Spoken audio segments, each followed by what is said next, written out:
It's the Sports Lounge, 168. Charlie Hildebrand is here with trivia on the way, money signs all about. Had a nice meal with Phil Jackson here earlier in the week, eating a bunch of raw fish, so we'll talk about that later on in our Raw Fish with Jackson segment. Marcus Straxler here, plaid shirt name tag guy. Marcus Straxler here as always. And Travis Grin's here as well, right here. Mother's Day as well. Happy birthday to all the mothers on your birthday. What was the best of this week? What's that? Is Charlie here? Is it Charlie frozen? I can hear you. You started to say something, and it did the pause for a second, and then it smashed everything you said together really quick, and I could not make out what it was. I had that too. What was the best thing you saw this week, Charlie Hildebrand? Oh, the best thing I saw? Like... There's only one right answer. To be fair, there's a lot of things that happened before Saturday that were probably good that I've forgotten about already. It's pretty tough to beat that Bartolo Colon home run, though. That was a shot. No doubter. A no-doubt shot. And possibly the hardest home ballpark to hit a home run in San Diego. Yeah, when I first heard he hit a home run, like I didn't know where they were playing. I was assuming, I knew it was unlikely they were playing at Fenway Park, but I was thinking it was going to be something like that, where they hit it to some part that's actually really easy to hit a home run, and it was going to be like a deep pop fly homer. They were like, well, I guess it counts, but it was like the second he hit it, it's like, oh, I guess this is going to be out of here. I have not. I'm trying to find the StatCast information on that home run. Have not seen it yet. I think it was 97 miles an hour. He hit it out. Pretty good. Not bad. David Shattenkirk, are you here? I am. What did you think of Fat Bartolo jacking one out? Pretty amazing. I was quite intoxicated. I kind of lost my shit when I heard about it. Yeah, I really can't think of anything better this entire year that I'm going to see better than that. So. It took him 30.6 seconds to round the bases. That's among the slowest in history, but it's been pointed out that David Ortiz has had a few that were slower. So there's a lot of really fun things about his home run that stick out. One that I like is when he's rounding the bases and he's got like a real smile on his face, which most baseball players don't do that. You know, we need to be serious unless it's like a walk-off home run in the playoffs. But he's smiling.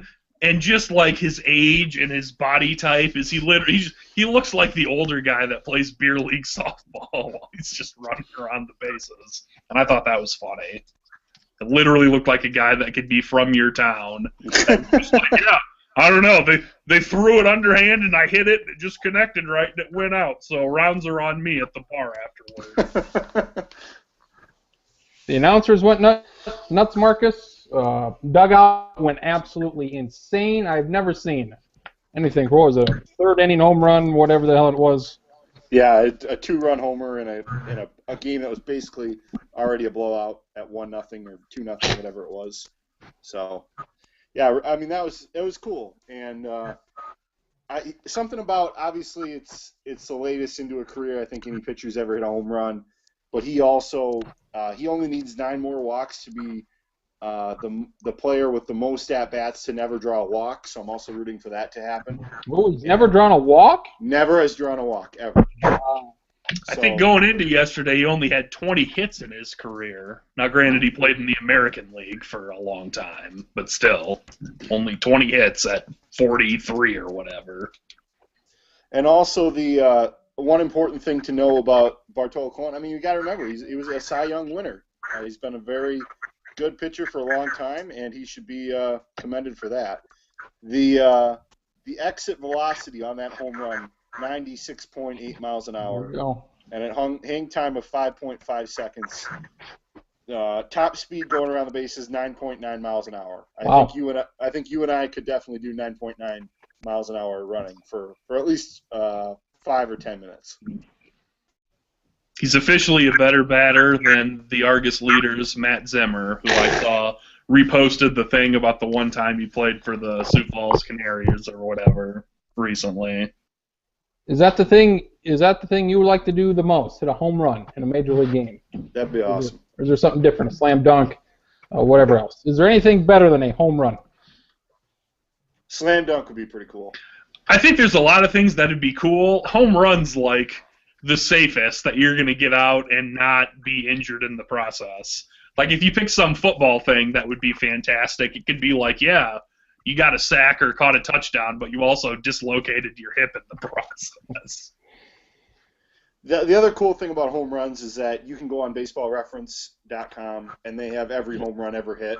And if you hit a home run, you'd be on that list. There you go. And so that would be a pretty cool part of history to be a part of. That, I mean, like the baseball stats, this is just perception, this is just an opinion, but they feel like they're more permanent and forever than the other sports do, where like one home run today has the same value as one home run years ago for the most part. What do we have for picks updates? Everybody had a good week. A lot of 3-3s there.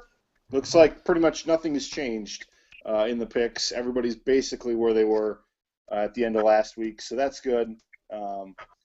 Nobody took a huge nosedive, so it remains very competitive. I believe Charlie's still up at the top. Let me pull it up quick. Yeah, Charlie, 22-9. Garrick, David, I'm 2.5 back, so folks are in the hunt. Much more competitive than last year's case for the title. I mean, last year, what I seem to remember, everybody was horrible, and Marcus got up early and won the whole thing by a lot. I mean, we've got a lot of guys. Everybody's above 500 now, and there's a lot of guys that are 8 to 10 games over. Last year, I had a 7-0 week in week 2 and a 6-1 week in week 4, and that broke things open. But to this point, I mean, even Stack in the very first week, he was 5-0. My dad was 5-0, but that wasn't enough to really break free. So, and David's had a couple really good weeks. So, it's been a lot more competitive. I think that'll make it more fun the rest of the way. Charlie, you feel threatened here. You're at top of the mountain by a little bit for multiple weeks here. I'm getting feedback by somebody there. I think it's David. Charlie, I mean, yeah, how long can this go on? You said you kind of felt. How did you feel knowing that you got it? I mean, I'm nervous. I'm not gonna lie. I mean, we're not to the point that I'm putting to win a Masters and I can feel it in my hands. I'm not to that point yet. That'll probably come in September if I'm still in the lead. But after round 1, you're in the lead. But yeah, it's fun, and I just remember Traxler got so far out in front of everyone last year that I was just basically hey, I don't want to finish last, and I did not, so I was happy about that. But also helped by the fact that Stacken forgot to pick a couple of weeks maybe. So since we're talking about things that will never happen, obviously none of us will ever be putting to win the Masters, but I think what Charlie just described is a very interesting proposition. If he goes into the last week and he's one game up with 7 games to go, that's going to be a pretty terrifying feeling for the final week of the season because he's not going to really feel that confident. Would you rather be Charlie or the guy chasing Charlie? Also, because I'll probably have used up all the good teams by that point, and it'll have to be man, do I want to take the Braves or do I want to take the Padres? It's going to be ugly. Do we have any award winner candidates this week? Well, I mean, we definitely could just give some sort of special award to Bartolo. I mean, he's certainly earned it. The Bartolo Colon Career Achievement Pinch Award. hitter of the week. Yeah. Even though it wasn't a pinch hit, but basically, if you're a pitcher, it's like that almost. Maybe. The player that most looks like a mini Andre the Giant Award, something along those lines. I never looked at it that way. He kind of does look like Andre the Giant, though. It's a shame those two never met. It's very disappointing. Pitcher of the week. Anybody got something? You would like a pitcher of the week candidate? A good pitcher. Wasn't there somebody? Charlie had somebody last week that was the favorite.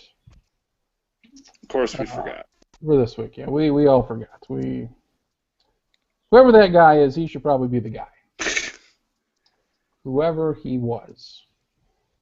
Hitters of the week. We'll come back. We are ill prepared for this right here. David Shutt? Yeah. I was willing to nominate Salvador Perez for the Buttera hitter of the week. Good. He's hitting 130 in the last 7 games. No RBI. He's 221 for the season. That's pretty low, but he'll still get voted into the All-Star game. That's nice. Prince Fielder's not doing too hot. He's hitting under 200. Good. This season. Been there. Guys. Yeah. David, the Twins are bad. They're the worst team in baseball. The Braves are trying to be bad, so that's fine. The Twins actually tried to win, and they failed miserably. The pitching sucks. Pitching was fine last year. The pitching's awful. Only Houston has a worse ERA. What's the problem here? Because they're making all these moves, but it's. I'll talk more about the moves later, but is this just basically a lost season, and you just may as well ride it out here with 130 games to go? Yeah, it's getting awfully close. You're 12 and a half games back already, and it's only May 8th or whatever it is. It doesn't look like it can turn around, but who knows? They got a hot month last year. I mean, nobody in the AL is super impressive sales, 18 and 12, but again, how long is that going to last? The White Sox are 21 and 10. It seems like they're playing their best ball right now. I don't think they're going to continue that at over a 660 clip like they have been so far. But it's a huge hole. There's 6.5 games out of second to last in their own division already. 8 and 22 is not good, no matter how you slice it. But it's kind of confusing. I thought they'd be decent, right around 500 again or whatever. But it's been an awful month, and a hole this time around that's probably too big to dig out of for sure at this point. Exact same team as last year, Marcus. They added Park Bang. Park Bang's been very good. Joe Mauer's been their best hitter. Park Bang's probably been number 2. The pitching is bad. What do you make of these bullshit moves? They're fine. Tommy Milone, AAA again, that's fine. Murphy, backup catcher in the minor leagues. Getting rid of some irrelevant bullpen guys. They're making moves, but none of these are going to matter. So what the fuck's the point of all these transactions here? I don't think there is a point, or at least they don't mean anything in the grand scheme of things. I think they might mean something to the players they're happening to, just because if you are a Malone, you're going to AAA. You're not going to be in the bigs anymore. But everybody else is pretty I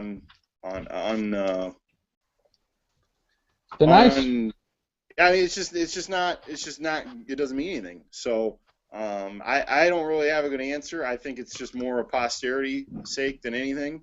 And then shake things up. Do whatever you got to do, but I just don't think anything's really changing. I mean, you send O'Rourke down, J.R. Murphy, just doesn't matter. So whatever. What should they do? Is there a move they could make? Say maybe send Brian Dozier down, or Rosario should probably go down. Hughes, you like to trade Hughes, but that ain't going to happen. Nolasco's pitched okay, but he's still not any good. Well, I mean, in a perfect world, what do you do here? I would say you probably need to send Rosario down. That's something that's still doable.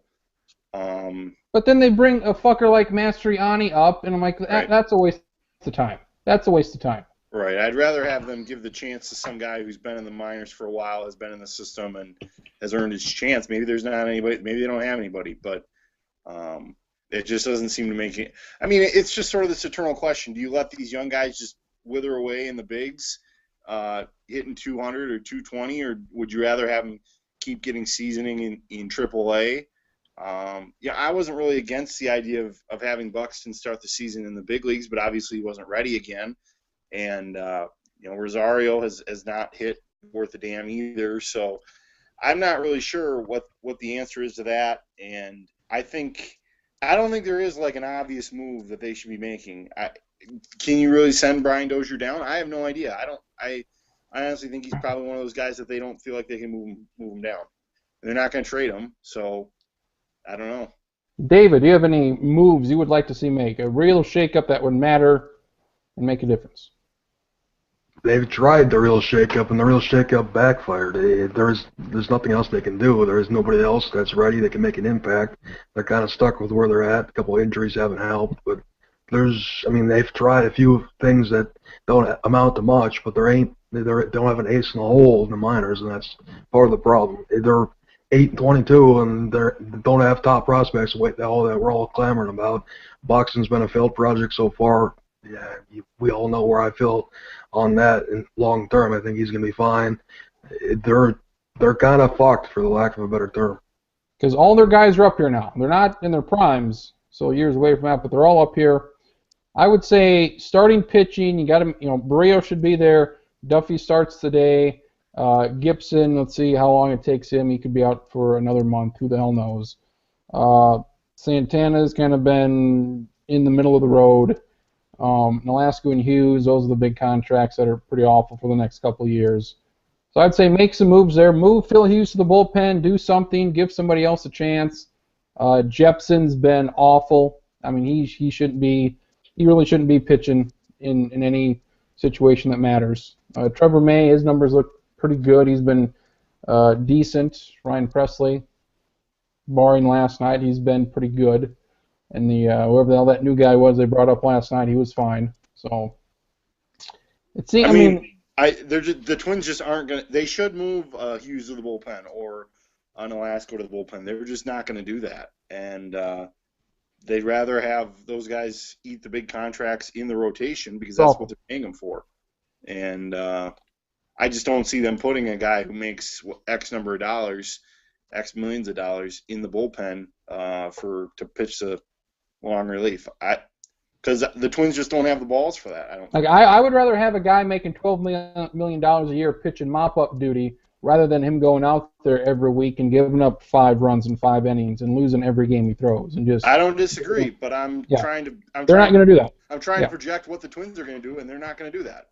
So my big thing in the offseason was sign a guy for the bullpen because Trevor May shouldn't be there next year. He should be starting. Perkins, who knows how long his career's got left with his injuries. And Jepson's been awful this year, and they don't have anybody in the bullpen. And if your starters, like they have, aren't going to go 6 innings ever, well, you need some guys to get some outs. Abad, he's been great. He gave up 1 run or no runs yet. He's been very good. Trevor May's been good, but he shouldn't be there next year. So, their complete lack of putting anything into the bullpen has cost them with the late inning leads, and it showed right here. And they're, by God, awful. What's that say? That was the very obvious need coming into the offseason, and they didn't do anything to address it. Well, yeah, that's bad. Do they not realize that? I think that's where the pressure on Terry Ryan should come in, as some people have started to hint at in our little chat. I don't necessarily disagree with that. I just think when that's a very clear need heading into the offseason and you don't do anything about it, I don't know how else people are supposed to react. And I think Trevor May is a good example of a guy who I think he's kind of said, long term, I don't want to be a bullpen guy. I'd rather be a starter, and hopefully at some point he does get that chance. It would seem that this season is maybe a chance or a spot where he actually gets that shot. What at a certain point later this year, there's probably not going to be anything to lose. David, do you have something? Well, they tried to address the bullpen late last year trading for Jepson. They thought that was the answer. That's part of the reason why they didn't make any more moves in the offseason, because they thought he'd get it right. Perkins, Jepson, May, if they're all good, like they were good last year, they were really, really good last year. And if that's what you got, that's pretty good. But Perkins had a horrible second half, probably due to injuries, and now he's out for a while. And May's been fine, but Jepson, he's been awful, and he had the best stretch of maybe his career when he was with the Twins for 2 months last year, and that has not kept up, and he's cost him a couple games. So if one guy gets, yeah. I just hate the idea that you're going to the offseason with just 3 guys. You know what I mean? In the bullpen. It's like try to find a 4th guy, a 5th guy. So you got to have something. And they found a 4th guy in this Fernando Abad. He's been pretty damn good. But he's a lefty, and they throw him, an inning, and he's going to be that 6th, 7th inning guy. I mean, he should probably be their 8th or 9th inning guy. He's been their best pitcher, and they won't do that. I mean, he should be awarded for being more than just a guy that can throw an inning. He should be there when the game's on the line. So we got that going on. What I find interesting is they'll waste, $4, $5, $6 million on a Mike Pelfrey, but they won't waste $5, $6 million on a reliever, which I find interesting there. Charlie, I think they're the worst team going because I said the Braves are intentionally doing this. We know what their intentions are. Would you say the Twins are the worst team in baseball this year? Because of that. I would still go with the Braves. Like I get why you would say that it is different when you're purposely tanking, and that it's not good if you're in the same ballpark as bad if you're trying to win games. But the Braves are really, really bad. Like Traxler pointed out in the chat yesterday, the tweet, if Bartolo Colon played for the Braves, he would be tied for the second most home runs on the team right now. Our guy, Byung-Ho Park, has as many home runs as the Braves do as a team. He has Park 7 bang, boys. So. Yeah, I think it was like Freddie Freeman has 3 for the Braves, and then there's like 3 or 4 guys with 1, and that is it. People are starting to write articles about should people be fired here. What do you think, Marcus? 30 games in, manager, GM. Should they be canned at the end of the year if they lose another 9,500 games? Well, I think we talk about the bullpen more than most people do, and we're all pretty critical of Paul Molitor's use of the bullpen. Well, I mean, last night when he took out fucking Jepson, he had thrown 19 pitches. They were down 5 runs, and they bring in Tonkin, and he threw like 4 pitches. What a waste of fucking time! What a waste of goddamn time! And then we talked about last week that abortion of the 15, 16 inning game against the Nationals. That was fucking ridiculous. That was fucking stupid. I generally agree. Having somebody throw 4 pitches is a waste of time, and but the problem is Molitor is like most other managers in Major League Baseball. So if you get rid of Molitor, the next guy's going to come in and basically do the same thing. So I'm not sure getting rid of Molitor, even though that's one of our bigger complaints. I don't think that really fixes anything. And I know assuming the next guy does exactly what he does. Right. I don't know if the Twins. I mean, the Twins have just rewarded loyalty for a long time, and that's why Terry Ryan's back, and that's why Bill Smith is still collecting a paycheck for the Twins. So, I think that's got to be part of the problem. I mean, Terry Ryan put together, I guess, this sort of roster that has these young guys coming together, but they also had really high picks that would have been hard to mess up, I think. So I think he deserves most of the blame. Whether or not he should be fired, I really don't know. It's not something I feel like I know enough about to really say for sure. I'll leave that to some other people, but I know it's frustrating, and I also wonder how many chances somebody gets before they are let go. And I'd say Terry Ryan's kind of in that scenario now where he's been around for a while, and there shouldn't really be any excuses. Is it too late to get an initiative on the November ballot? It might be, yeah, because usually the Attorney General's got to issue some sort of explanation so it can be printed clearly on the ballot. So we're definitely running out of time, if nothing else. Gotta go quick. Here's a question, Yep. and I'm going to preface this with saying I'm intentionally attempting to stir the pot here. Although this is not like major pot stirring. We're in the golden age of takes. But would this happen? Would this have still happened, and would the Twins still be in this situation if they still had Ron Gardenhire managing? Probably. I would have taken Gardy in a heartbeat the last year and a half. Would Gardenhire have gotten them into the playoffs in the same scenario last year, or? Well, they have even done playoffs last year. I know they didn't make the playoffs. Do you think if Gardenhire was the manager, they would have been in the playoffs? They would have been roughly the same record, and they wouldn't have been 8-22 this year. All right. And like the thing is, you're like, what does the man outside of the bullpen and right in the lineup every day, and that stuff evens out the lineup stuff. I think the biggest thing for me is the bullpen, as far as the in-game decisions that a manager makes. Also, stealing all these bases. It's fine to be aggressive, but goddamn, once you get thrown out for the 12th fucking time, you gotta say, okay, we got some fast guys. We got Buxton who just can't get on base. We got Dan Santana. We got stupid-ass Nunez, loses his helmet every goddamn time. We got some guys that could do something on the bases. And that's what Paul Molitor liked to do as a player. But then sooner or later, once you get thrown out again and again and again and again, and stupid-ass Sano getting thrown out at third at the end of the game a couple days ago, sooner or later you're like, okay, let's rein in on the fucking base stealing here until we know what the fuck we're doing here. Too many mistakes. I think it kind of points out that the Twins have fast guys that are relatively skilled, but they have no idea how to steal bases, and they have no idea how to run the bases. And it's like, maybe that's what they need to be working on. I don't know. It's fundamentals, sir. Fundamentals. Stops. If you keep making the same mistakes, you need to try something different. You need to actually work on fixing those, because if you're not, then you will literally drive an entire fan base insane.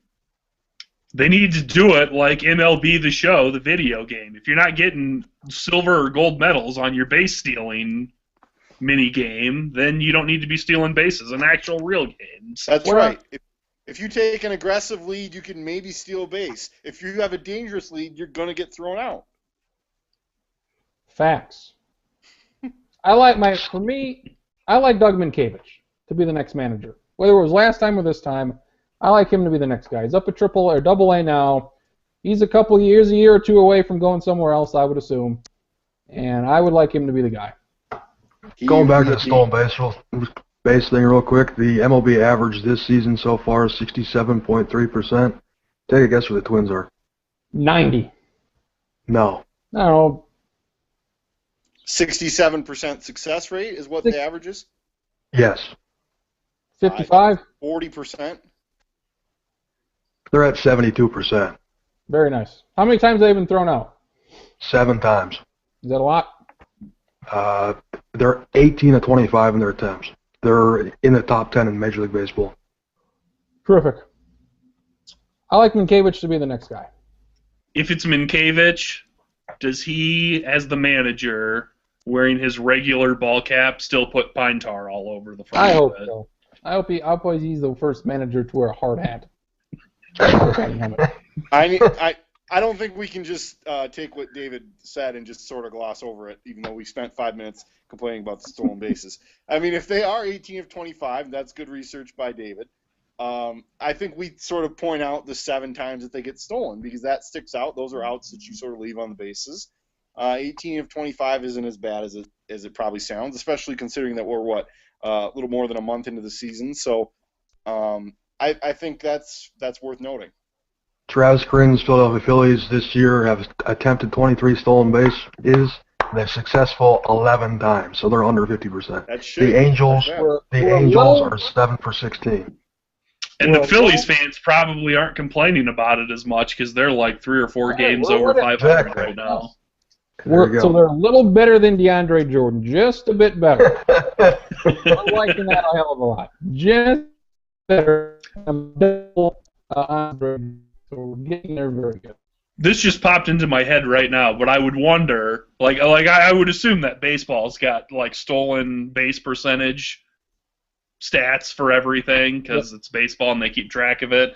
And I would wonder like how good the really good base stealers are, like if it approaches like 90%. A mediocre free throw shooter, or if there's guys that are like, no, I'm like, I don't know, JJ Redick shooting free throws. My guess is nobody steals bases at like a 90% clip, though. At least nobody that regularly steals bases. I would guess the best base stealers are like 3-point shooters.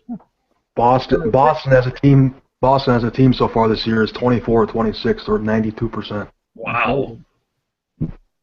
It is elite. All I know is the 3 or 4 years when I followed the White Sox really closely, Scott Pasednik stole a lot of bases and he got thrown out a whole, like, way more often than probably most guys that steal bases do. The Cubs so you can probably fit in with the Phillies pretty well right now. David, are the Cubs going to win 100 games?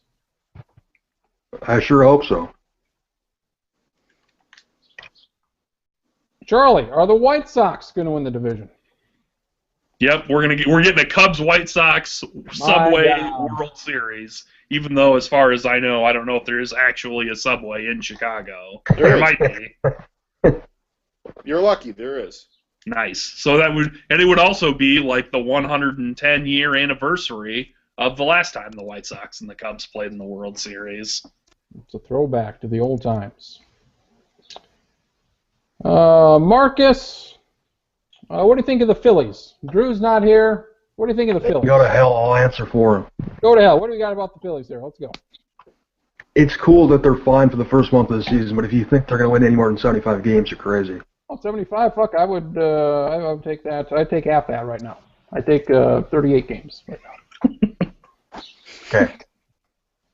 And I think they're pitching. Hard about the pitching. I like the pitching. I will say that I enjoy. You being all hard about the Phillies is a lot easier to digest than the Astros garbage last year. I think it's the exact same thing. A bad team. It wasn't. It's not the same. You don't post about the Phillies every day, which I appreciate, and you did post about the Astros every day last year. So I think this is a very acceptable rate. I think the Phillies will fall off a cliff at some point this season, and that's perfectly fine. I have seen about 2 innings worth of Phillies baseball so far this season, and that's about all I care to really watch. The American League East is the best division in baseball, yes or no? No. What is? Well, standings-wise right now, it's probably portray what I was saying about the National League East. The top 4 teams are all over 500. Miami is, in my opinion, more likely to stay around 500 than Phillies are, which is not a huge shock. But Donnie Baseball has done a very good job early this season down there. Nationals and Mets at the top of that division, I think overall, even with the Braves and the Cellar trying to be shitty, I think those top 3 or 4 teams might contend right now as the best division in baseball. How about Barry Bonds for hitting coach?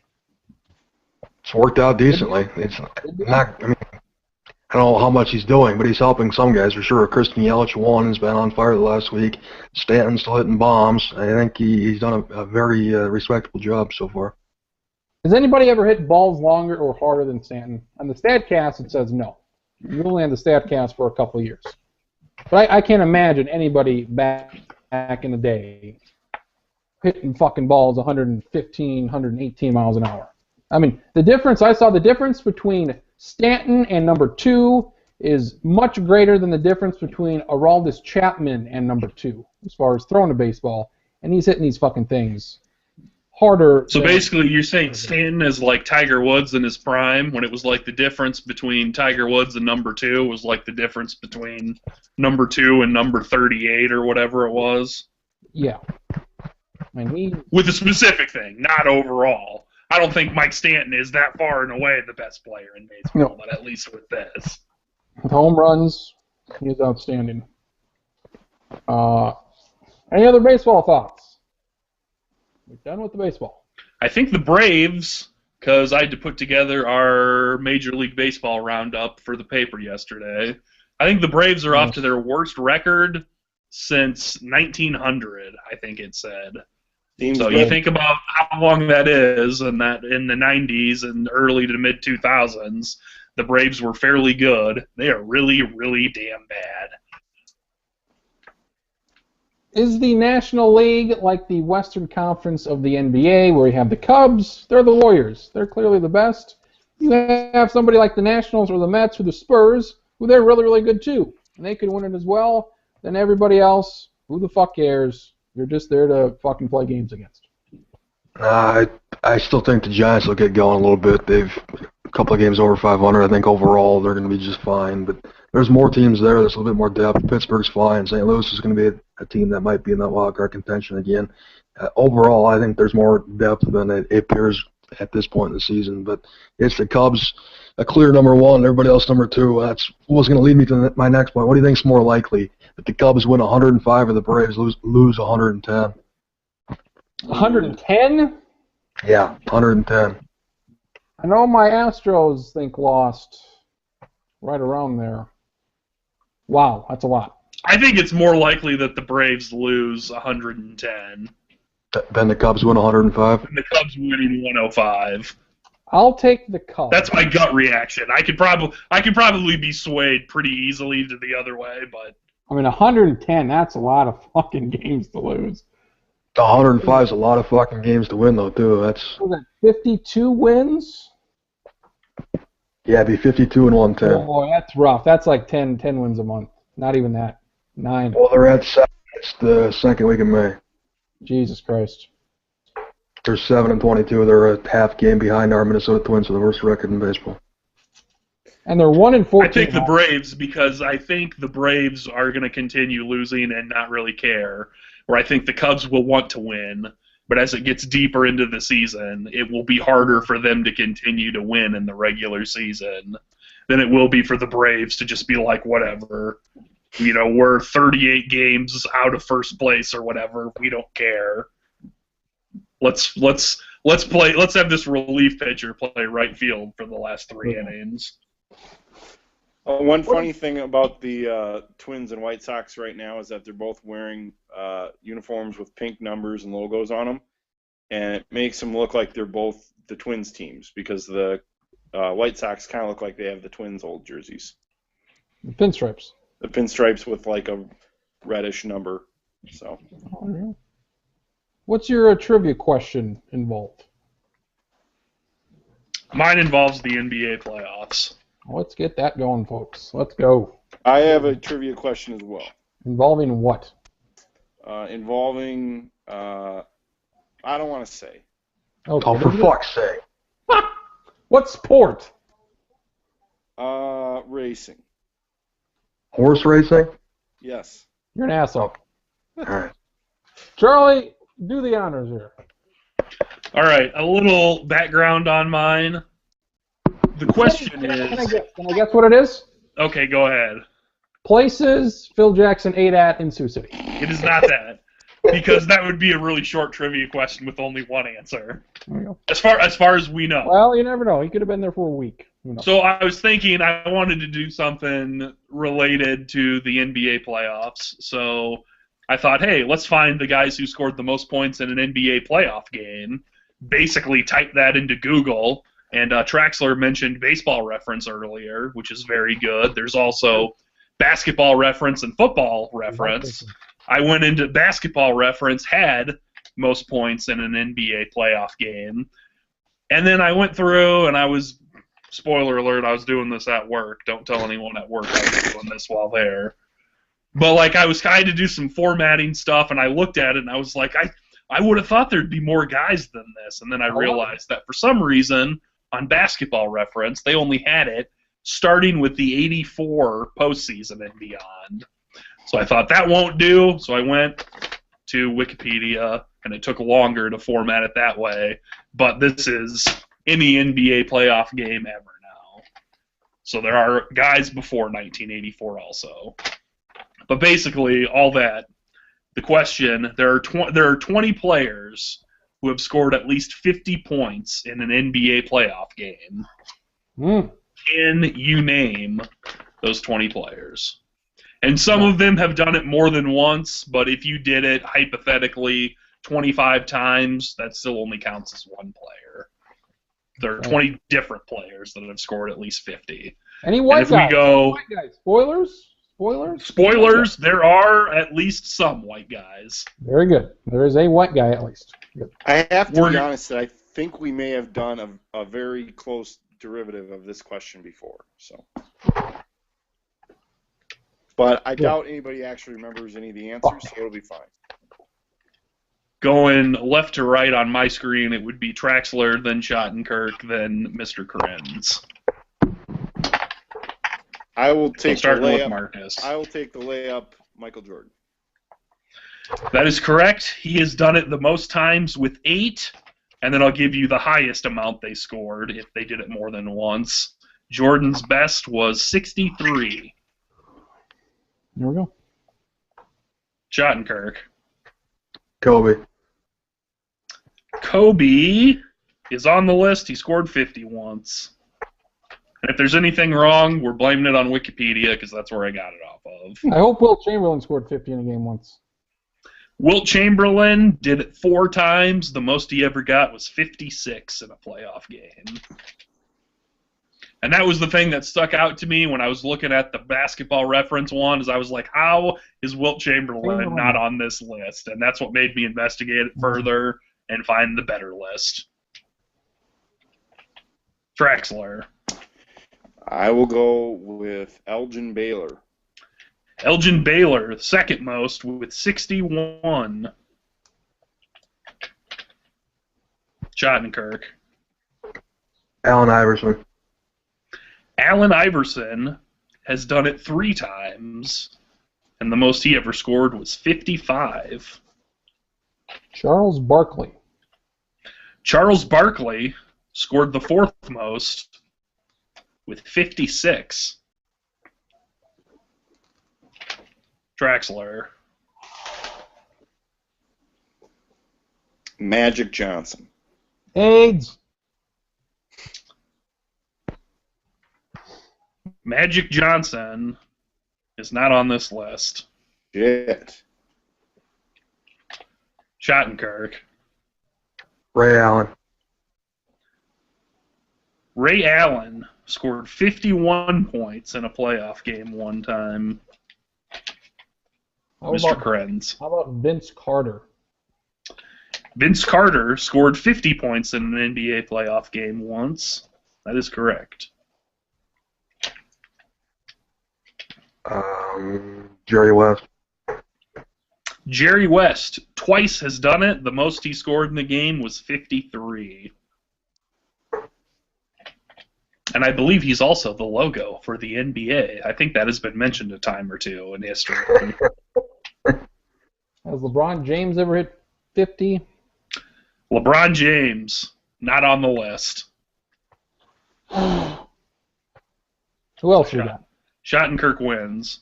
You guys want me to tell you the rest, or do you want to try to guess some? There's one, two. I think I got 2 more than you can tell us. There's 11 more on the list.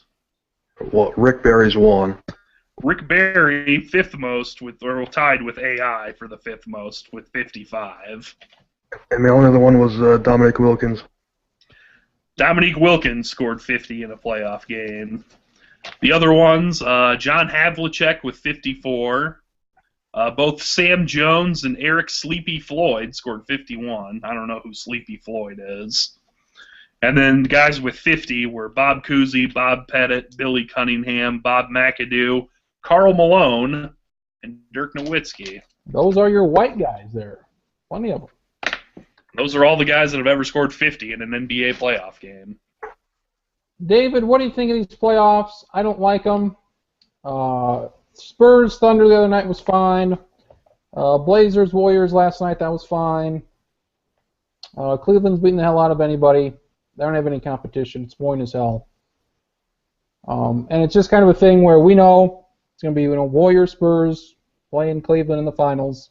So I think that's part of it. But have you been entertained by these NBA playoffs here the first month? Yes and no. Some series, like you said, you kind of knew it were going to be sweeps or 5 games at most. Cleveland has been semi-impressive. I didn't think they'd handle Atlanta as easily as they have. The chance to sweep today, I don't think they get it done, but they'll probably close out on Tuesday in Game 5. Spurs Thunder's been entertaining, probably the best series so far through the first 3 games. Game 4 tonight should be a lot of fun. OKC's got to respond and make it 2-2 to have any chance. Portland without Steph for Golden State. Entertaining games. Miami-Toronto is basically a series that whoever gets hurt the least is going to win. Decently entertaining game. If you like bad shot selection and horrible offense in the last 5 minutes of games, that's a series for you. But overall, on a scale of 1 to 10 so far, I'd say it's maybe a 6 out of 10 as far as entertainment factor for me, and that might even be a little bit high. Like you said, we're just waiting for either Cavs Warriors or Cavs Spurs in the finals. That's what everyone wants to see, and that's what we're going to see. It's just a matter of how long it takes us to get there. What's wrong with Toronto? They're brutal. Somehow they're up 2-1. could potentially be in the Eastern Conference Finals. I don't get it. Injuries for Miami have kind of derailed a chance. Whiteside got hurt, but the Raptors are dealing with their own injury concerns with their center, Jonas Valanciunas, being out for the rest of the series. Toronto should be better than they are. They probably have to go seven games with Miami to advance. I think they probably will prevail, but they should. There's no reason why they shouldn't be a contender challenge. Cleveland a couple of weeks ago, probably 6-8 weeks ago, a lot of people were saying, Toronto's going to give them a run for their money in the playoffs. But at this point, if the Cavs and Raptors series started tomorrow, I'd take the Cavs in 5 in a heartbeat. Charlie, the West has been better than the East for a long time. And this year, the bottom of the West really wasn't all that good. And the bottom of the East, as far as the playoff teams, were maybe better than the West. And you think about it, and you're like, well, all these East teams have sucked for so long. They, get higher draft picks, better draft picks. But it doesn't seem like it's mattered. All the West teams are still a lot better, and you look at the best teams in the West. Warriors, they drafted Curry. They drafted Draymond Green. They drafted Klay Thompson. Spurs drafted the majority of their guys outside of LaMarcus Aldridge. Same with the Thunder. They drafted their top 2 guys. And it looks like, the West or the East, who are the high lottery picks that have done anything in the East? It just seems like it would seem to me if you're picking shitty every year, you should have good teams 5 years from now. But that's not the case. In theory, you should. I think outside of, for a while, like Cleveland Browns and the Detroit Lions in the NFL, for the most part, if you get high first-round draft picks multiple years in a row, usually you turn it around to at least being decent. In the NBA, I think you bring up a good point. The draft's a little different in the NBA, but still. I don't know. It seems weird to think that, all of the best run organizations would be in the Western Conference, but maybe that's the case because, outside of how much credit should we really even give, Cleveland or Miami for being successful? Miami when they had LeBron James. I think it's safe to say that Miami's not nearly as good without LeBron, although they're relatively good still. And clearly Cleveland was not good when they did not have LeBron, so I don't know if I would say either of those are fantastically run. So I don't know. I guess maybe all the West Coast guys. I don't know. It's weird. Basically, the East should be ashamed of themselves. They suck. Marcus. Yep. Charlie put something in the chat this week. It dealt with the University of Minnesota quarterback and his draft stock for next year. Yep. What did you think of that? I thought it was stupid. Charlie, what did you think?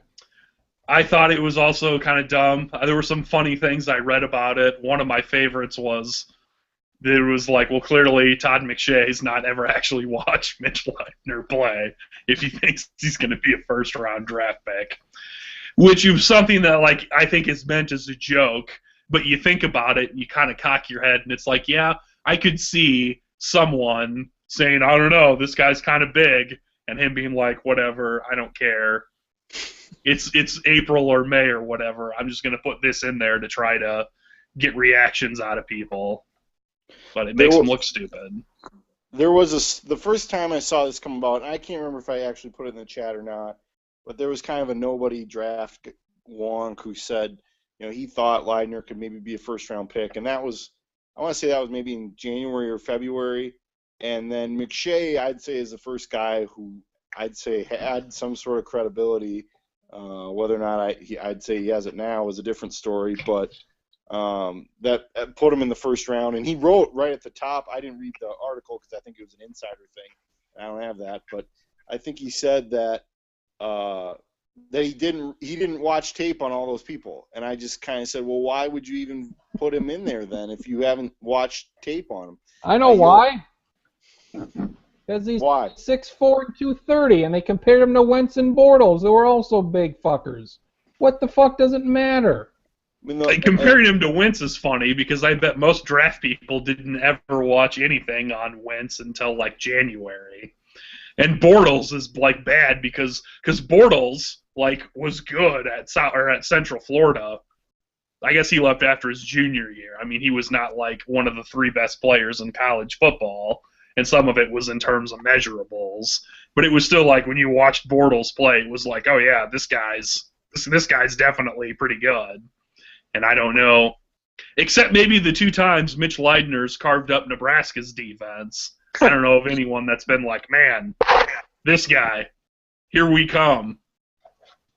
Well, to me, there's just so many issues with having him at the top of your list. I mean, Minnesota, for as long as he's been there, has been in a primarily run-oriented offense because whenever you put him in a passing situation, he can't convert. I don't know what his completion percentage has been, but I'd imagine it's around 55-60%. Like 59, I think it was. Yeah, and I mean he's not good on third downs, and he's got good legs, but as far as standing in the pocket and actually delivering a good throw, he's not that great. I guess you could maybe bail him out and say that his weapons around him haven't been that great either, but I've watched enough of the Gophers just to say that he's not going to be a good pro quarterback. I think it's kind of out of left field. I would have been stunned if he gets drafted. Fucking stunned. He'll definitely get drafted. Somebody's going to draft this guy. Yes, I would. What the fuck for? If people are talking about him as a first rounder a year in advance, he's definitely going to get drafted. David, what the hell is this? First, I mean, I don't even know what to say. I'm just catching up. I had heard a little bit about it tonight. Really don't care about the next year's draft 12 months in advance. I'm stunned that we're talking about it. But his stats are not great. He was 59.5% last year. Career-wise, his touchdown-interception ratio is about 1.5 to 1, which is okay considering that offense. He has decent legs. Accuracy's been an issue. Third down's been an issue. Marcus has said all this. But there's a chance his senior year, if he has a decent performance, he makes another jump from what he did in 14 to 15 was a sizable jump improvement as far as completion percentage of the whole 9. He does that again. I could see someone taking him in the middle of rounds, but as a first rounder at this point, like you guys, I kind of find it laughable and insane. But again, size prevails. They see something I like that for whatever reason. Scouts have always loved size and probably always will. Will he be on an NFL roster at the beginning of next year? Yeah, but is he going to be a starter or a superstar? Fuck no. A couple things. I think that some of the people that are saying this, I get the sense that they've like looked at his stat line on ESPN or Gophers.com or whatever the Minnesota website is, and not like actually watched him play. Because when I first saw this, like I looked up his stats, and if you just look at them, it's not bad. They don't look as bad, but it's different when you watch him play. And there's all sorts of quarterbacks that like you can be like, well, he doesn't look bad when you look at his stats, but then you watch him and it's like, oh, this guy is not that great. And then the other is, I kind of wonder if like part of this is just NFL people freaking out. That they're like, we don't want to get spread guys because we keep getting spread's a vague term that means 50 different things now. But we don't want to get spread guys because most of them don't translate and they don't know how to do anything, and we don't want to do any of that.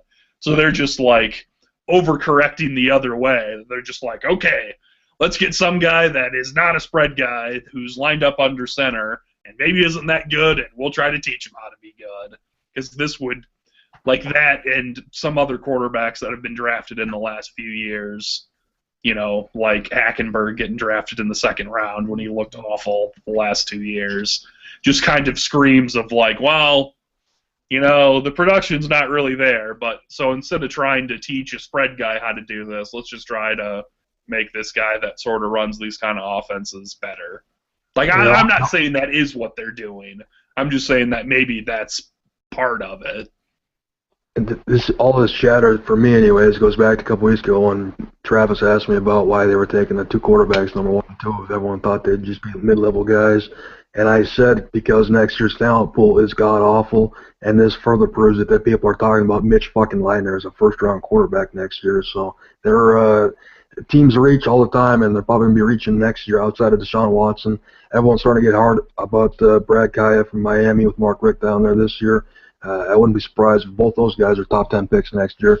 I have no inclination that either one is going to be very good pro, but it just proves that the talent pool next year, quarterback-wise, is fucking dog shit. And with Watson, like, there's the system stuff and teaching him new stuff. And, like, with Kaya, like, I've seen Brad Kaya play 5 or 6 times, and, like, he's fine. He's a good college quarterback. And like you said, Johnny, like, but I don't know if he's a guy that you look at and you're like, oh yeah, this guy's gonna be a stud at the next level.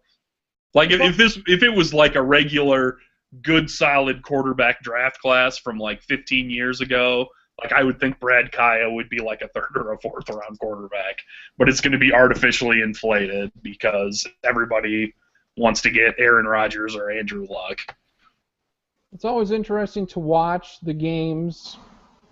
And then all of a sudden, once a guy is, coming into the draft or is going to be eligible, like you said, like Brad Kaya, he's a guy at Miami. He is a guy. But because he's big and he could put on some weight and whatever hell the else, well, he's going to be a 1st-round pick or something next year if he comes out. And it's just, like, it's interesting. Like, we watch it and we're like, well, oh, this guy's a guy now, apparently, just like that. A big part of the hope, anyways, a lot of people that are getting on board kind of heavy with him right now is that Mark Richt's had decent success with quarterbacks. They haven't had a whole lot of talent at Stafford 6-8 years ago, whenever that was.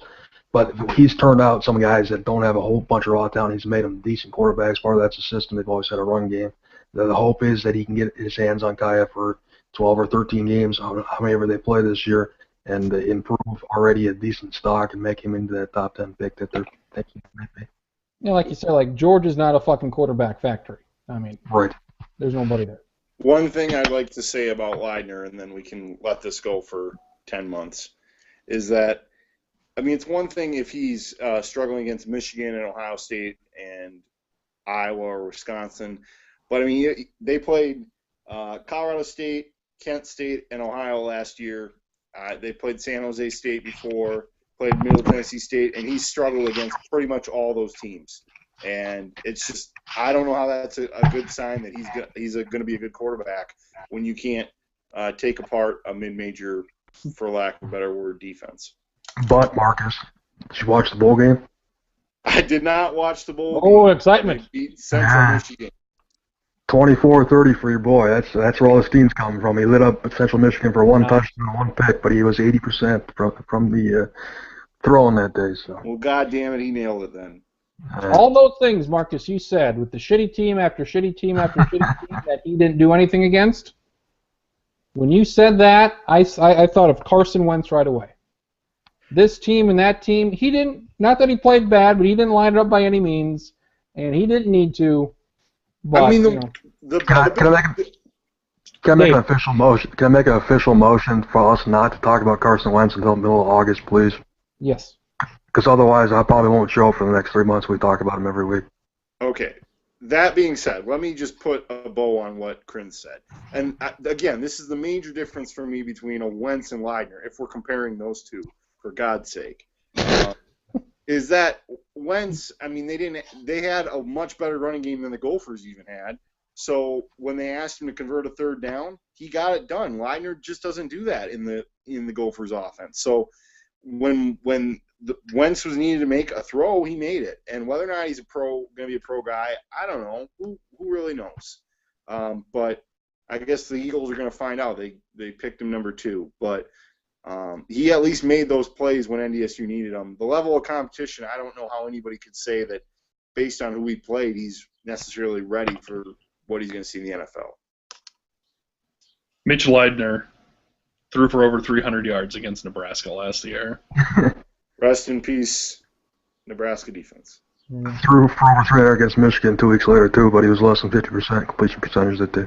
That's I bad. believe. And when he got hurt in that game, then when he got hurt, that offense went to shit. That's the other part. He gets hurt way too often to be 281 yards the week after Michigan at Ohio State. 19 to 27 the week after that at Iowa for 260 yards. He did string a few games together. I seem to remember pointing that out on this chat because, God damn it, I was sick of being beat up over my shitty team's quarterback. But doesn't mean I think he'll be a good NFL guy. Mitch Leidner was North Dakota State's quarterback last year. Are they a national champion? Probably. There you go. Titillate me with some horse racing. Nyquist, did you watch the race? It only took 2 minutes. I did. I usually watch the race because it does take 2 minutes, and I saw the race. Good. I usually do. I didn't because I had to leave for work. And it was the thing where I was like, as long as they started in the next 3 or 4 minutes, I can stay and watch it. And then it just got to the point where it was like, oh, they're going to commercial break. I got to leave and go to work now. Yeah. It's a huge tease by NBC every year. Great job by them. Nyquist was the prohibitive favorite coming in. I think he was at 2-1 odds. And he got it done. Looks like he may have made his move a bit too early, but he held off Exaggerator, who was coming down the stretch. I would imagine that in 2 weeks, both those horses are going to be right at the front of the Preakness. And I mean, there's people already talking Triple Crown with Nyquist. I'd rather that hold off. Let's see what he does at the Preakness. And as we say every year when we talk about these 3 races, the Belmont is a completely different animal. So if distance is an issue, that could be a problem. But Nyquist gets the first part of it done. If he wouldn't have won, I don't think there would have been anybody else even in the field that you could entertain for a Triple Crown. And I think people wondered what sort of interest there would be in these races now that there has been a Triple Crown winner, and I would imagine that quite a few people will tune in next week or in 2 weeks just to see what sort of run Nyquist can put together because I think people found it to be fun last year with American Pharoah, and I think people would like to see another Triple Crown winner if it can happen. It's still a incredible feat. We waited a long time for it to happen, and it happened last year, and then the guy raced a couple times. Then he won a couple, lost one, retired like they usually do. And it was okay, he won the Triple Crown. I thought it'd be a bigger deal for me. But it happened, then it was done. It was a big deal. I mean, probably not. If you don't follow horse racing at all, then yeah, you're gonna leave it right there, and that's fine. But it was a big deal, and it's gonna really pay off in 3 years when we start seeing some of American Pharoah's children racing in the Kentucky Derby and these races, because there's been some articles now this week about him becoming a stud and how much, I think, $200,000 to have American Pharoah do his business and potentially have a foal. So I think that's when we could see something pretty interesting in 3 years when we start seeing some of those young horses get their shot. If American or if it's Pharoah, 3 of his kids competing against each other at the same time. that'd be great. Probably going to happen. To the death. If American Pharoah was the starting quarterback in North Dakota State, are they national champion? I'd have to say yes. Nobody's catching that horse. His speed, Yeah, Jesus ball Christ, in he's the back. 11 feet tall. How's he he's 11 feet, 1,000 pounds. What a He runs the can't- 40 in 2.8 seconds. He can't throw for shit, but he runs well, and he's a big bastard. American Pharoah, #1 pick, 2017 draft. Strap the ball to his back, and he's gone. It's fine. What do we have for trivia here? Well, one thing I always like to do. I think maybe we've done this on the show before, but I always I think the trivia question should be name a horse. That should be it. name, and that is. I have 2 separate trivia questions. They both won't take very long. The first one is that there were 20 horses registered for yesterday's race. 19 of them ran. Name any of the 19 horses that ran in the race yesterday. All right, spoiler alert, I paid a lot of attention, so I'm going to run the table. You guys on this one. All right, so it'll be between Charlie and Travis. I can name a few. I Okay. will not be able to name all of them, but Go who ahead. are we starting with? We're starting with Charlie. I will take the layup and say Nyquist. Nyquist finished first. What exaggerator or whatever the hell. Exaggerator finished second. They Good. were the 2 favorites in the race. Charlie. I will go with my man Your guy. Sam. My man Sam, yes, finished 11th, had 20-1 odds. Travis. I should have said I'm going to go with my man Sam. What was the guy for Tom Benson? Alzheimer's Benson. What was it? Something Tom. I don't know. Asshole Tom, whatever it was. There were 2 horses with the name What was it? Tom in this race. I don't know. It was like a 3-letter word, Tom. Something like that. Mo Tom? Yeah, that was it. Yep. All right. Right. Well, you didn't get it. Give it to him. Give it to him. Give it to him? Okay, all right. Charlie, are you okay with him? I'm fine with that. Okay, this won't be really a competitive one. It'll just sort of I will It's go an exhibition. It's an exhibition, yes. for charity. Yes. I will go with Gun Runner. Gun Runner was third, placed in the money, 10-1 odds. Build that wall. Build That Wall was not one of the horses. 3 years from now, Build That Wall might be one of the horses, but not right now. Darn. Very good. Do you have any other ones you know of? Well, there's another guy named Tom. So, Tom. There's one was Oscar nominated, I think. Yep, Yes, yep. Oscar nominated, finished 17th. There's some named after something Arab or something Middle Eastern, something like that. Are you Mets- voting? Are you a Trump voter? Yes, I am. It was a. Dancing Candy. Yes.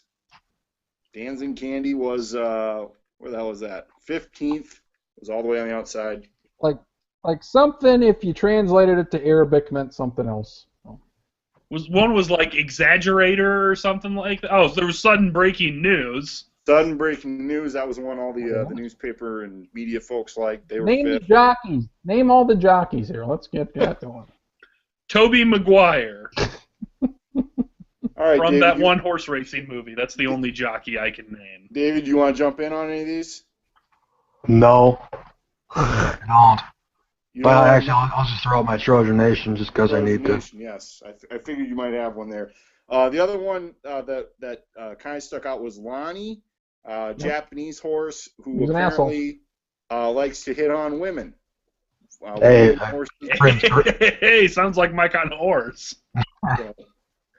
Wait, which horse was it? Like, I didn't see the actual race, but That was before right. I left, I saw them, like, doing the walking to the gates thing, which was, like, the kind of, like, gross, all splotchy looking one.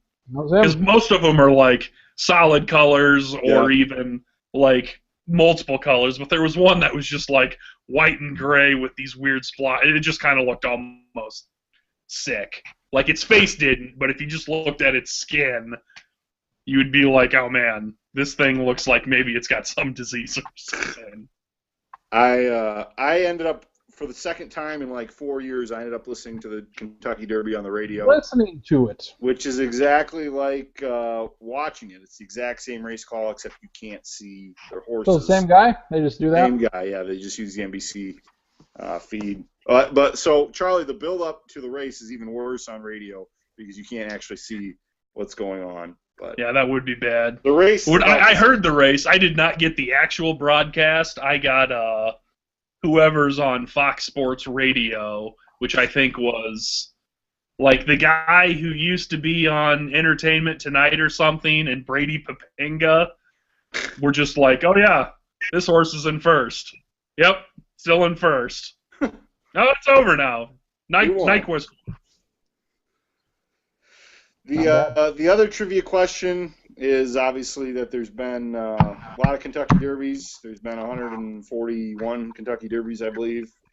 And can you name any horse that's won it? No. Secretariat. Secretariat. They're the fastest to ever do it. 1973. Who's up? How about David? California Chrome. California Chrome did it 2 years ago. Nyquist.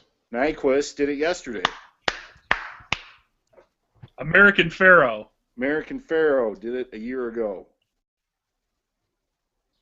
Big Brown. Big Brown in 2008. Affirmed. Affirmed, a champion in 1978. Seattle Slew. Wow. Seattle Slew the year before, 1977. Smarty Jones. Smarty Jones, a winner in 2004. That was my guy, so I'm out. There's a few more out there you should. Just guess a random word. There's a good chance there's a horse named that at some point in time. I don't know. Not a clue. Not a clue, huh? Bill Johnson. That's not going to get it done. All right. Charlie? Now I'm into just naming horses I think I've heard of before, but don't know if they've won the Kentucky Derby. I'm going to guess that since there was a movie that maybe he did, I'm guessing Seabiscuit. Seabiscuit, unfortunately, not a Kentucky Derby winner. Hollywood. What are you doing? Why didn't you pick one that won the Kentucky Derby? Hollywood kind of blew it there.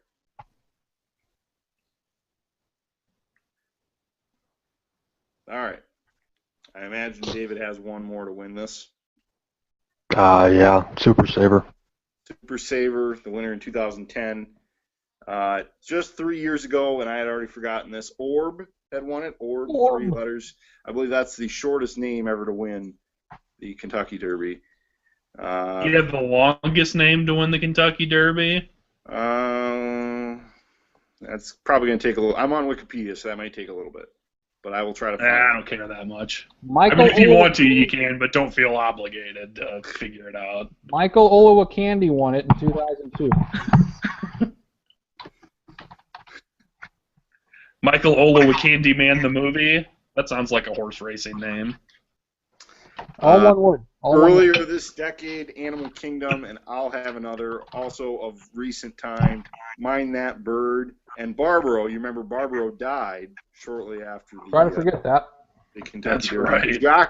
Giacomo in 2005, and then a few of the good horses that were near Triple Crown misses.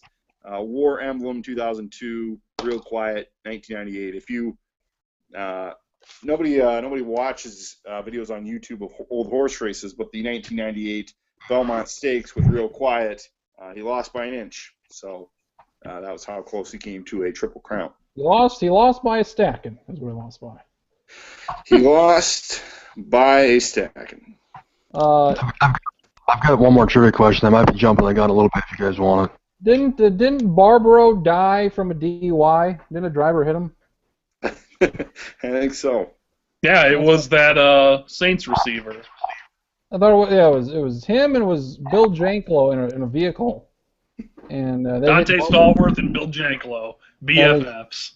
That was up with the Class Bs in here on that one year. Barbaro was kind of a big halftime entertainment.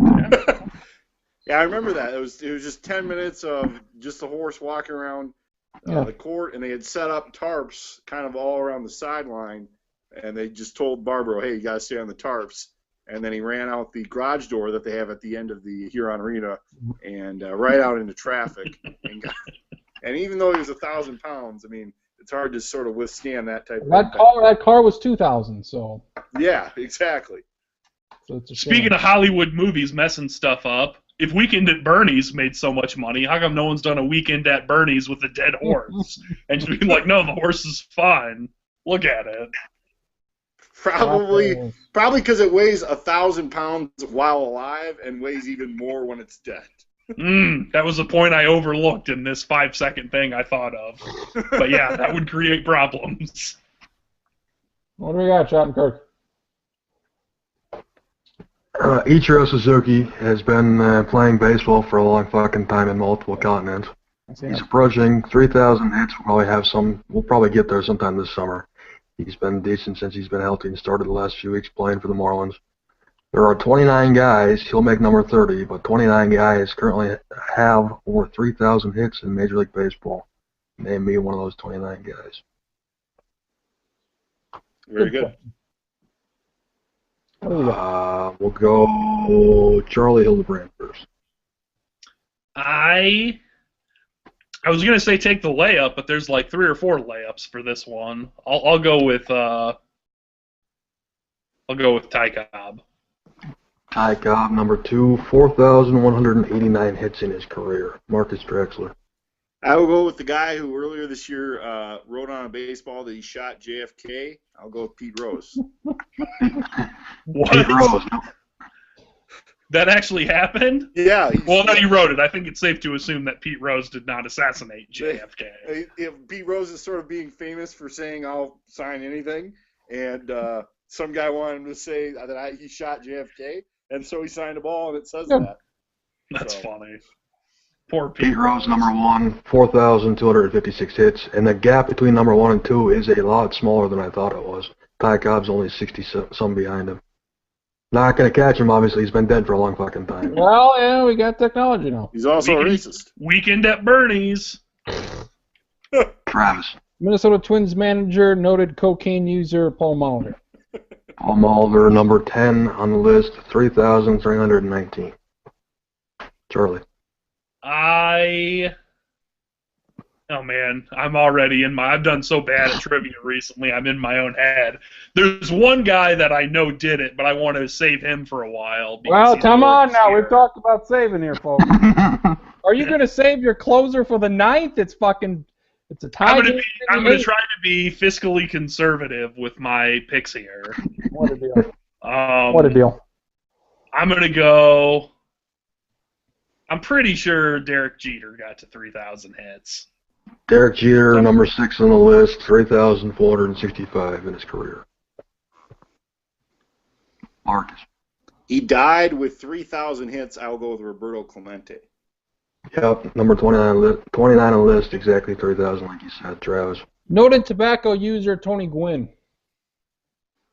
19 on the list, 3,141 hits in his career. Charlie.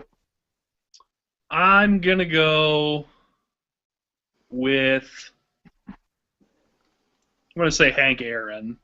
Hank Aaron, number 3 on the list, 3,771 hits in his career. Marcus. Dan the Man Musial. Number 4 on the list, 3,630 in his career.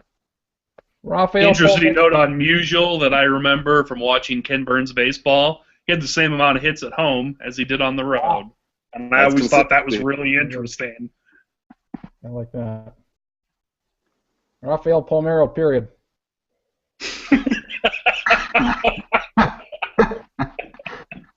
Very well done. 26 on the list. 3,020. It worked out for him, too. Period. I've gone long enough that I'm okay with using my money in the bank ones now, and I don't feel like I went out super early.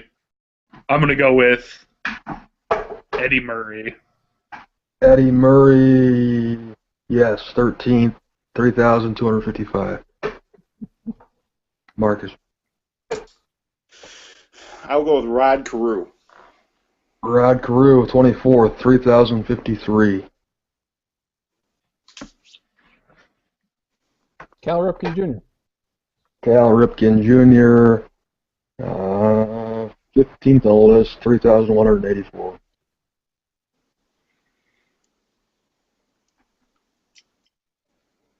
I'm out of guys that I know for sure have 3,000 hits, and now I'm just thinking of guys that might. There's a good chance I'll get this one wrong, because he was in World War II, so that took some time away. But I would, my gut is that Joe DiMaggio's there, so I'm going to say Joe DiMaggio. Joe DiMaggio, great guess, not on the list. Not on the list. Thanks a lot, Adolf.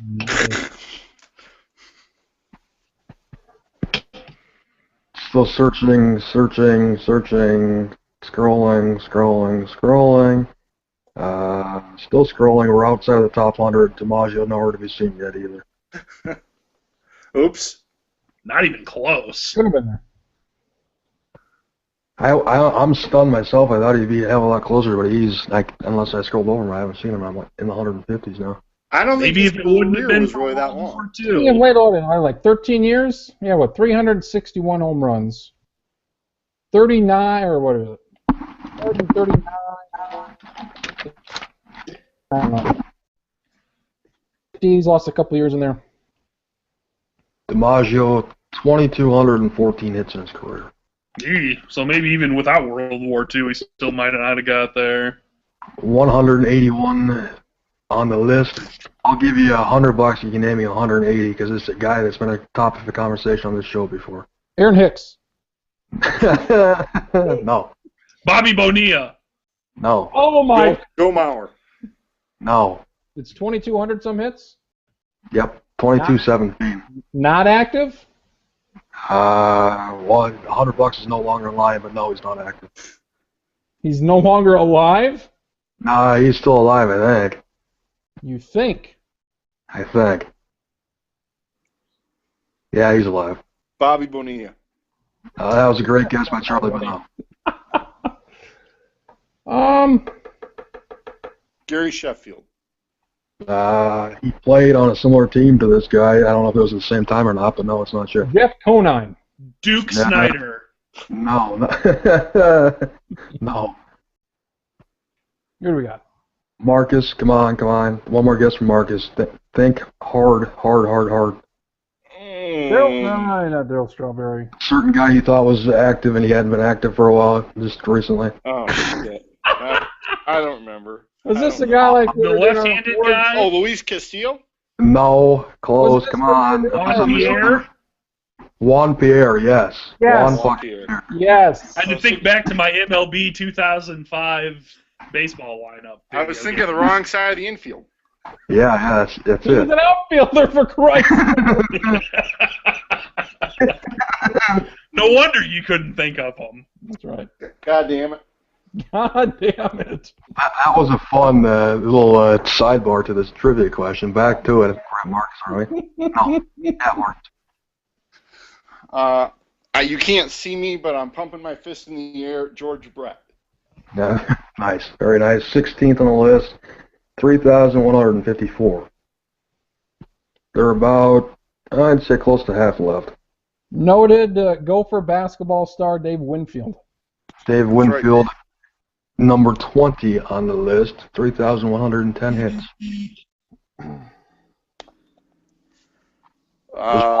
Willie Mays. Willie Mays, 12th on the list. 3,283. How about Robin Yount? Robin Yount, 18th on the list. 3,142. Willie Mays is pretty good at baseball if he had both 3,000 hits and 500 home runs in his career. 600 home runs. 660. Probably why he's in the Hall of Fame. I think you're onto something. I would go with Craig Biggio. Biggio. Show, 22nd list, 3,006. Forgot about Biggio. Somehow I remember watching that when he got his 3,000th hit, it was a hit into the outfield that he tried to stretch into a double and got thrown out at second base. So Yeah, maybe go like off your head. the oddest 3,000th hit where he still was out on the play. Kind of ruins the moment when you get thrown out. But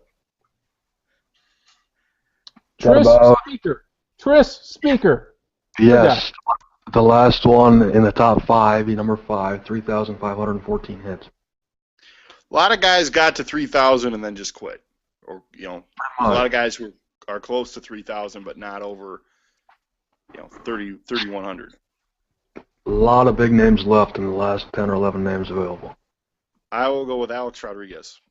Alex Rodriguez, the only active player with 3,000 hits, 21st on the list, 3,084. Napla Joy. Napla Joy, yes, 14th on the list, just ahead of Cal Ripken with 3,243 hits. I'll go with Honus Wagner. Honus Wagner at number 8, 3,420. There are only 2 left in the top 10. Man, I should have guessed all these other old guys not named Joe DiMaggio. Cap Anson. Cap Hansen, number 7, 3,435. 1 left in the top 10. Carl Yastrzemski. Number 9, top 10's done, 3,419. There are, let me see here, 1, 2, 3, 4, 5, 6. Oh, there's only 6 left. I was wrong. Wait, further than I thought.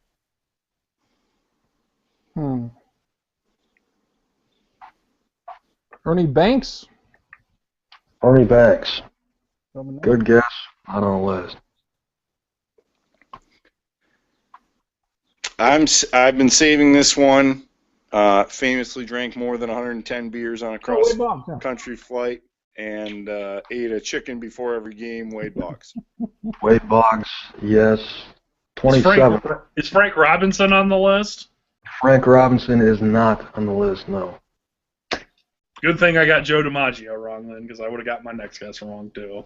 Other guys that I don't think were said, Eddie Collins. Ricky Henderson. Ricky Henderson wasn't said. Paul Warner, Wayner, whatever you want to call him, wasn't said. Lou Brock, gigantic name, not said. 28th on the list, the one, the only, Al Kaline.